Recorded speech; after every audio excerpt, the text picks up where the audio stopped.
Bienvenidos hermanos, amigos, una vez más. Estamos compartiendo el libro de Romanos. Ya estamos en el capítulo 9, en el cual hasta aquí hemos aprendido muchas cosas importantes, necesarias para nuestra vida espiritual, para nuestra vida como cristianos, como discípulos de Cristo. En esta oportunidad vamos a poder continuar con este capítulo 9, pero es importante poder centrarnos en el objetivo de este capítulo 9. ¿Cuál es el objetivo del capítulo 9? Es demostrar de que la palabra de Dios, las promesas de Dios no han fallado en relación al pueblo de Israel. La pregunta viene, ¿qué pasó con el pueblo de Israel?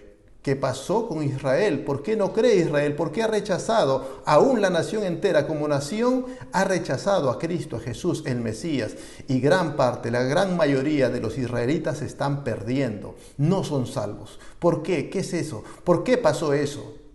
¿Falló la palabra de Dios? ¿Falló el poder de Dios para cumplir con Israel? Y Pablo va a responder negando rotundamente que los propósitos de Dios hayan fallado con Israel. Dice así el versículo 6, no que la palabra de Dios haya fallado, más bien no todos los que son de Israel o descienden de Israel son verdaderos israelitas. Y ahí nos va a explicar el apóstol Pablo, inspirado por el Espíritu Santo, que no todo aquel que es descendiente de Abraham es salvo. No todo aquel que es descendiente de Abraham es realmente pueblo de Dios, sino aquellos que son conforme a la promesa.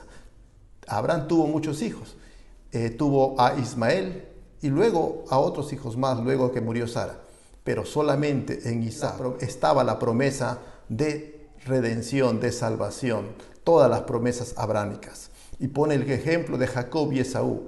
Jacob fue elegido para ser pueblo de Dios, Esaú no fue elegido, fue desechado para este propósito. Entonces, esas afirmaciones tienen su sustento en la elección soberana de Dios. Eso genera y generó observaciones. ¿Cómo es que Dios es soberano para elegir quién es su pueblo y quién no es? Entonces surgen dos objeciones que son naturales cuando se explica esto de la soberanía de Dios, ¿no? La primera es cuestionando si Dios es quien elige, si Dios es quien, de quién depende el ser pueblo o no. Entonces hay injusticia en Dios, decían algunos, ¿no? ¿Cómo que va a elegir a Jacob y va a desechar a Esaú? Dios no es justo, decía, no es justo.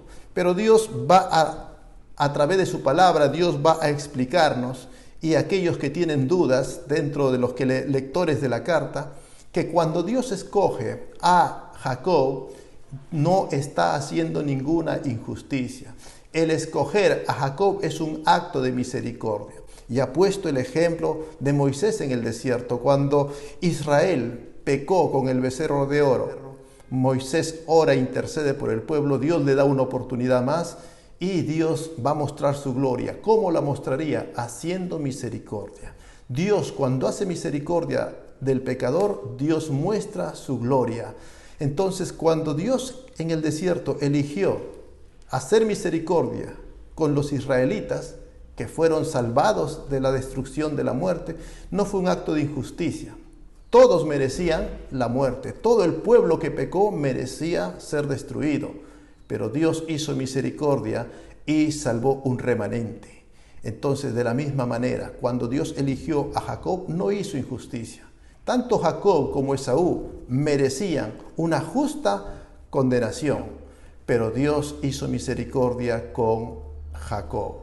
Entonces, la elección soberana de Dios no es un acto de injusticia, es un acto de misericordia ante una humanidad perdida. No es que Dios crea hombres, y esto de la elección no es que Dios crea hombres para ser castigados, para ser malos, y Dios crea hombres para ser salvados. No es así. La humanidad entera está condenada. La humanidad entera es mala, se aparta de Dios, no quiere saber del Señor. Como hemos visto en Romanos 3:10, no hay justo ni aun uno, todos se apartaron, todos hacen lo malo, no hay justo ni aun uno. Entonces, que Dios escoja a Jacob y deseche a Esaú, no es un acto de injusticia, es un acto de misericordia. Y el no escoger a Esaú es simplemente dejar que siga el curso del justo juicio de Dios, que también se lo merecía Jacob, pero Dios decidió hacer misericordia con Jacob. Por tanto, no hay injusticia en Dios. En la elección soberana de Dios no hay injusticia. La segunda objeción es una objeción desafiante, está en el versículo 19, que ya lo hemos visto, ¿no? Entonces, si Dios es quien decide las cosas, Dios es quien determina todo, Dios no tiene derecho a juzgarme. Dios no tiene derecho un día, en el día del juicio, de condenarme, porque Él lo decidió así. Entonces, esto también es una actitud desafiante, una actitud en la cual el hombre está queriendo pedirle cuentas a Dios. Pero la explicación es bastante simple, ¿no? Es bastante simple. Como hemos dicho, Dios no hace a nadie malo. No.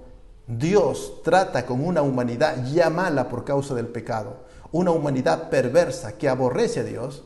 Y de esa humanidad es que Dios decide salvar. Gloria al Señor. Y gran parte de esta humanidad va a aceptar a Cristo, va a escuchar el llamado de Dios. Esa obra lo hace Dios mismo, y esa obra que Dios hace es un acto de misericordia. Dios sabe, Dios tiene sabiduría y tiene propósito en su elección soberana. Eso es lo que explica.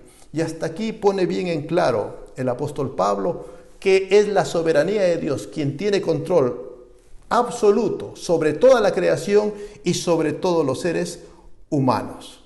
Ya entonces en el versículo 22 del capítulo 9 que hemos visto ya la semana pasada, hace la siguiente reflexión. ¿Y qué si Dios, queriendo mostrar su ira y hacer notorio su poder, soportó con mucha paciencia a los vasos de ira preparados para destrucción? Y para hacer notorias las riquezas de su gloria, las mostró para con los vasos de misericordia que Él preparó de antemano para gloria. Entonces, aquí Pablo no ha tocado el tema de la fe, sino lo enfoca desde el punto de vista de la soberanía de Dios. Desde el punto de vista de la soberanía de Dios, en el cual Dios es quien tiene el control, Dios es el que gobierna todo, aún a los seres humanos. Dice que Él soportó con mucha paciencia a los vasos preparados para destrucción, es decir, aquellos que serían condenados.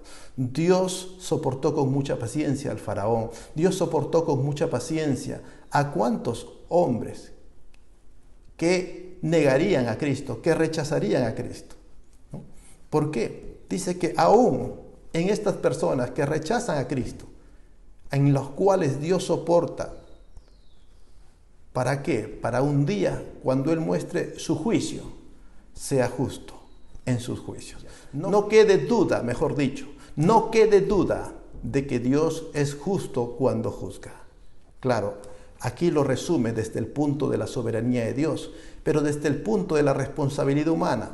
Estas personas que dice que son vasos preparados para ira, son personas reacias al mensaje del Evangelio. Son personas que no quieren saber nada de Cristo, como aquellos israelitas que murieron en el desierto. Por más que vieron el poder de Dios, escucharon la voz de Dios, escucharon el llamado de Dios, escucharon la oportunidad que les dio Moisés para ir con Dios o irse a Egipto, dirán: no, queremos irnos a Egipto, no queremos saber nada con Dios, ¿no? Entonces, de esa manera, son vasos preparados para destrucción. La pregunta es: ¿quién los preparó? El pecado. El pecado mismo los prepara para destrucción. Dios no tiene que preparar a nadie para destrucción. Por su misma naturaleza pecadora, la humanidad misma va camino a destrucción.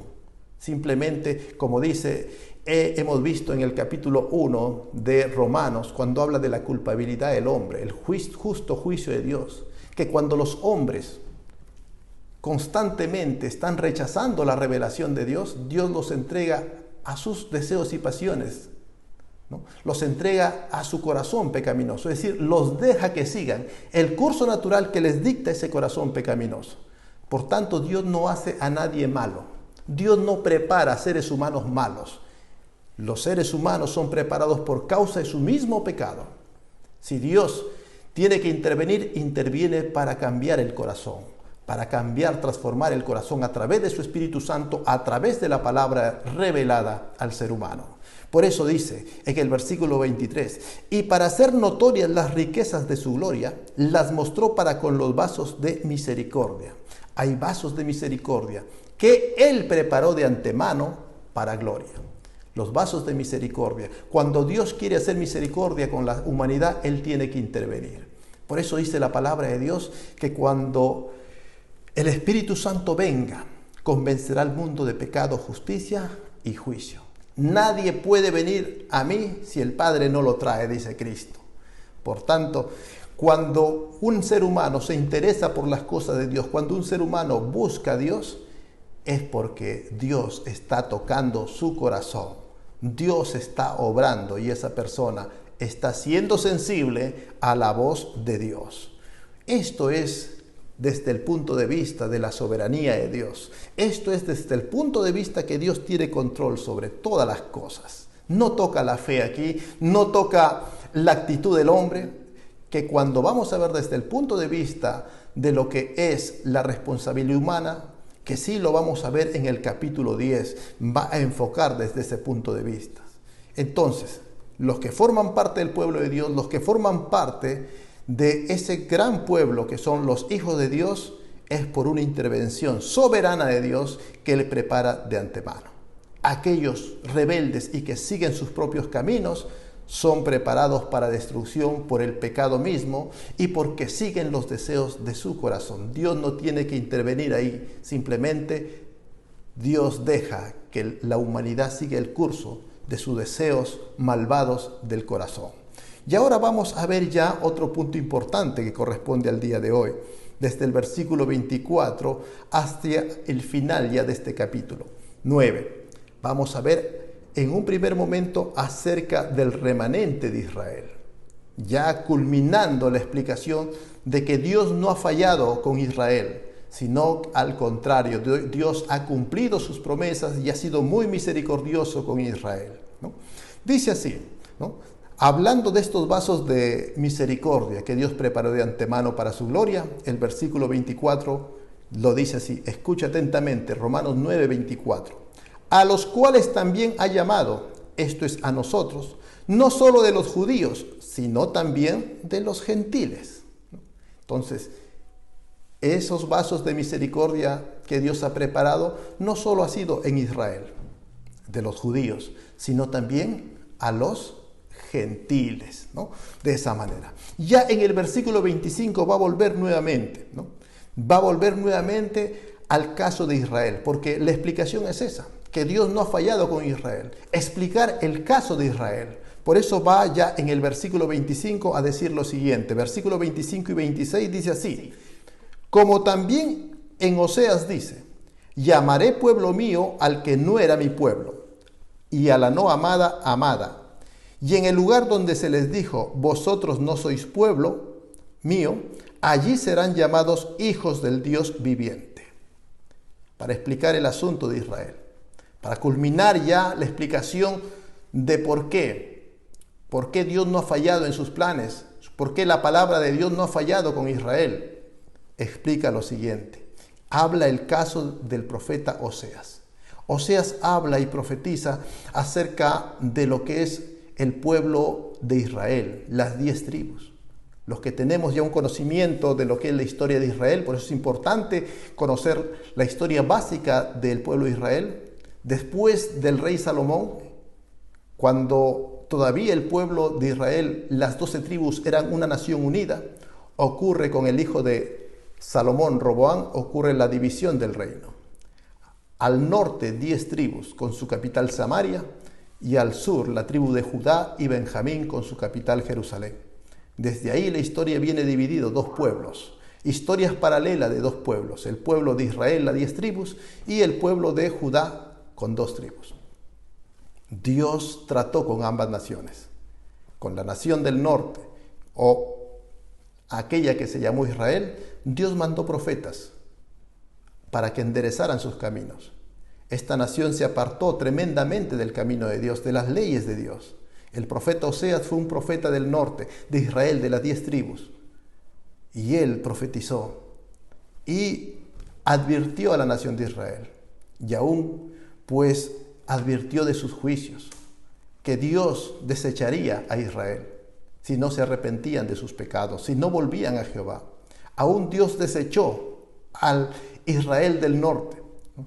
Y Dios le dejó de llamar pueblo mío. Esa nación se perdió, se mezcló con los gentiles. Pero así como Dios le dijo, no son pueblo mío, no son de mi pueblo, llegaría un momento en que Dios restauraría a la nación de Israel del norte. ¿Sí? Cuando Cristo vino, su ministerio fue en las regiones de Nazaret, Galilea, regiones en las cuales pues era el Israel del norte, y un Israel totalmente paganizado. Por eso los primeros años de Jesús fueron en el norte de Israel, ¿no? Cumpliendo la profecía, rescatando y juntando a mucho pueblo. Por tanto, Dios no se olvidó de la nación de la región del norte, de Israel del norte, de las 10 tribus perdidas. Dios no se olvidó. El ministerio de Jesús fue en esas tribus y mucha gente creyeron. Los samaritanos creyeron, las regiones de Galilea, Nazaret, creyeron en la palabra, muchos fueron salvos. Por tanto, hay un remanente que Dios ha restaurado en el Israel del norte. Y aún más, ya en el versículo 27, también nos habla que con el reino del sur, con Judá, Dios también estuvo tratando y estuvo preservando. Mire lo que dice. También Isaías clama tocante a Israel. Cuando dice Isaías, no quiere decir que es palabra del profeta Isaías nada más, sino que es palabra de Dios. Para los buenos entendedores y estudiosos de la palabra de Dios, entonces cuando dice, como dijo el profeta Isaías, como dijo Oseas, no es que sean palabras del hombre como ser humano, sino que es palabra de Dios. Ya lo entendemos, ya lo damos por sentado, que cuando dice, como dijo el profeta Isaías, se está refiriendo a la palabra de Dios. Amén. Y dice el versículo 27, escucha atentamente. Así también Isaías clama tocante a Israel. Si fuera el número de los hijos de Israel como la arena del mar, tan solo el remanente será salvo.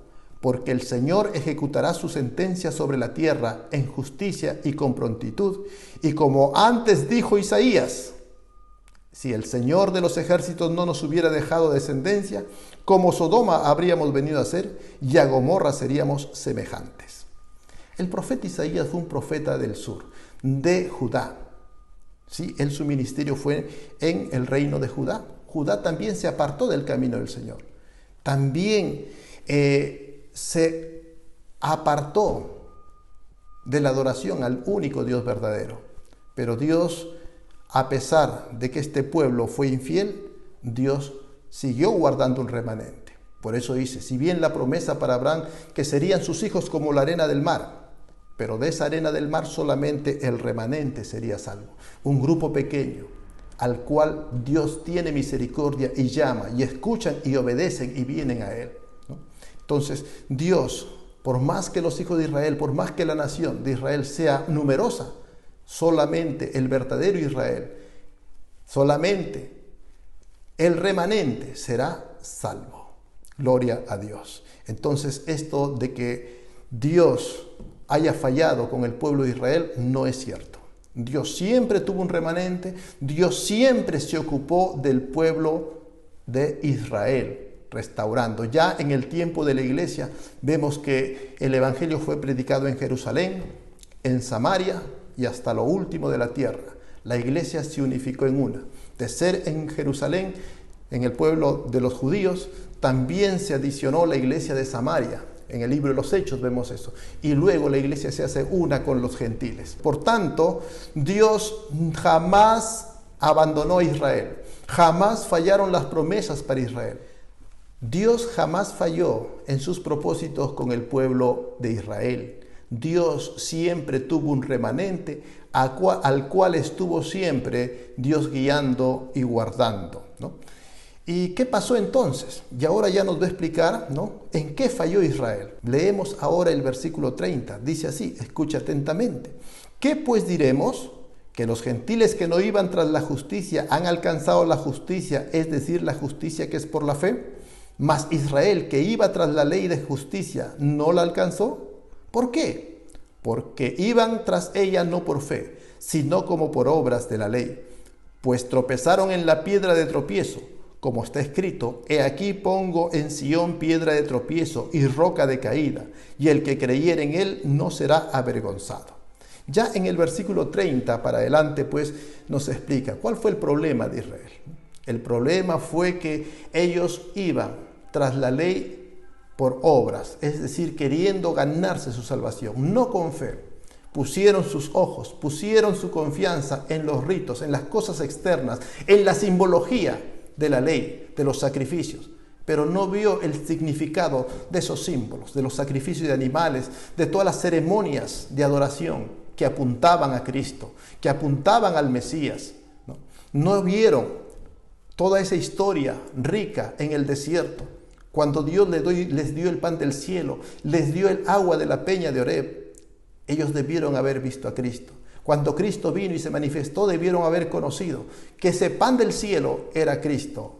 Anunciaba al Mesías, a Cristo. Que esa agua de la peña que dio de beber y salvó a miles de judíos, anunciaba a Cristo el Mesías. Por eso ellos fueron sin fe. Ellos vieron los símbolos, se quedaron con las figuras, pero no quisieron entender el significado de esos símbolos y figuras que anunciaban a Cristo. Fueron tras la ley por obras, no por fe en su Mesías que vendría. Por eso no le recibieron, por eso no le reconocieron. Por eso es que mucho pueblo de Israel se estaba perdiendo en los días que el apóstol Pablo escribe. Y hoy en día todavía existe el pueblo de Israel y se sigue perdiendo gran parte. Pero no todos se han perdido. Hay gran parte. En el tiempo que Pablo escribe esta carta, muchos eran judíos, como el mismo apóstol Pablo era judío y era testimonio vivo de la misericordia y del amor de Dios. Por tanto, concluyendo, Dios no falló en sus planes y propósitos con el pueblo de Israel. Dios siempre mantuvo firme su palabra. Por tanto, los creyentes de la iglesia de hoy podemos estar seguros de que Dios no fallará las promesas que nos ha dado a nosotros como pueblo de Dios, como nación de Dios, ahora en este tiempo. Dios nos fortalezca y nos ayude a tener esa seguridad de que estamos en el mejor camino, que en el camino en que estamos es un camino seguro, firme, por la palabra y las promesas de Dios para nuestras vidas. Dios nos bendiga, mis queridos hermanos, y les animamos a seguir perseverando en este camino, el camino de Cristo, el camino de salvación. Sigamos leyendo la palabra, sigamos estudiando el mensaje de salvación. Oremos a Dios. Padre nuestro que estás en el cielo, te damos gracias, Dios mío, en este día de haber podido estudiar tu palabra, de haber entendido que tu palabra nunca falla, Señor, que tu palabra nunca se equivoca, Señor. Tus promesas son fieles y verdaderas, Padre. Gracias, Señor, confiamos en ti. Ayúdanos a confiar en ti cada día mucho más, a amarte con todo nuestro corazón, nuestra mente, Señor. Enséñanos tu camino. Gracias te damos en el nombre de Jesús. Amén, amén. Que Dios le bendiga, mis queridos hermanos, amigos, y sigamos buscando la presencia de Dios a través del estudio de su palabra. Hasta pronto.